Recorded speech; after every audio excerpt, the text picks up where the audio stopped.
नमस्कार श्रद्धालुजनों, स्वागत है आपका हमारे इस दिव्य और पावन भक्ति यूट्यूब चैनल भक्ति धारा वर्ल्ड में, जहां हम लाते हैं आपके लिए भगवान शिव की अमृतमयी कथाएं।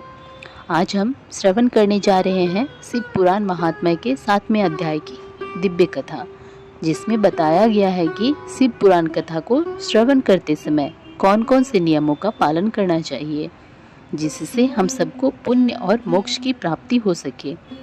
तो आप सबसे निवेदन है, इस दिव्य कथा को अंत तक अवश्य सुनिए। वीडियो को लाइक करें, चैनल को सब्सक्राइब करें और घंटी के निशान को दबाकर हर दिव्य कथा को सबसे पहले पाएं। तो चलिए प्रारंभ करती हूँ भगवान शिव की दिव्य कथा का अमृतपान। सौनक जी ने हाथ जोड़कर निवेदन किया, सूत जी कृपा कर यह बताइए कि जो मनुष्य शिव पुराण का श्रवण करना चाहता है उसे कौन से नियमों का पालन करना चाहिए, जिससे उसे सर्वोत्तम फल की प्राप्ति हो। सूत जी प्रसन्न होकर बोले, सौनक, शिव पुराण सुनने का व्रत लेने वाले पुरुषों के लिए जो नियम है उन्हें भक्ति पूर्वक सुनो। शिव पुराण की पुण्यमयी कथा नियम पूर्वक सुनने से बिना किसी विघ्न बाधा के उत्तम फल की प्राप्ति होती है। दीक्षा रहित मनुष्य को कथा सुनने का अधिकार नहीं है, अतः पहले वक्ता से दीक्षा ग्रहण करनी चाहिए। नियम पूर्वक कथा सुनने वाले मनुष्य को ब्रह्मचर्य का अच्छी तरह से पालन करना चाहिए।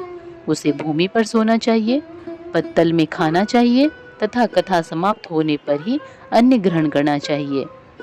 समर्थ मनुष्य को शुद्ध भाव से शिव पुराण की कथा की समाप्ति तक उपवास रखना चाहिए और एक ही बार भोजन करना चाहिए। गरिष्ठ अन्न, दाल, जला अन्न, सेम, मसूर तथा बासी अन्न नहीं खाना चाहिए। जिसने कथा का व्रत ले रखा हो उसे प्याज, लहसुन, हींग, गाजर, मादक वस्तु तथा आमिष कही जाने वाली वस्तुओं को त्याग देना चाहिए। ऐसा मनुष्य प्रतिदिन सत्य, शौच, दया, मौन, सरलता, विनय तथा हार्दिक उदारता आदि सद्गुणों को अपनाए तथा साधु संतों की निंदा का त्याग कर नियम पूर्वक कथा सुने।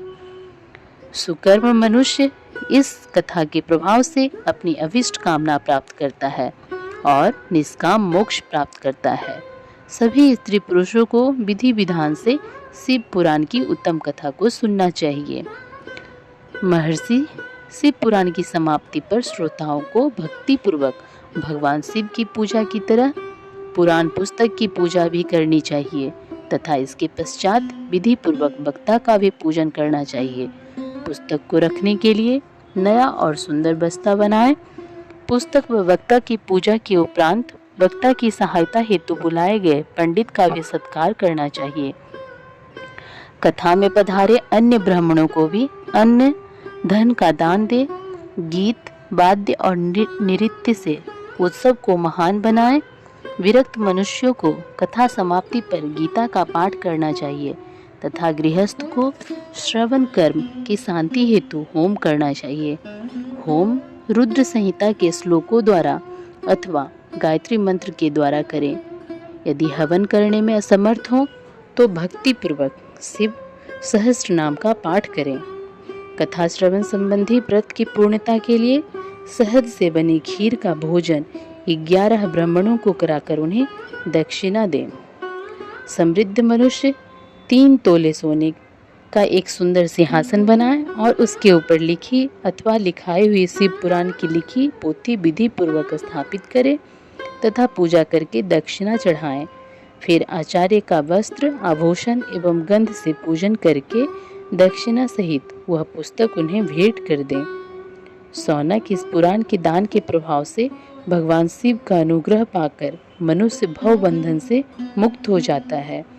शिव पुराण को विधि पूर्वक संपन्न करने पर यह संपूर्ण फल देता है तथा भोग और मोक्ष प्रदान करता है। मुने, शिव पुराण का सारा महात्म्य तो संपूर्ण फल देने वाला है। मैंने तुम्हें सुना दिया है, अब आप और क्या सुनना चाहते हो?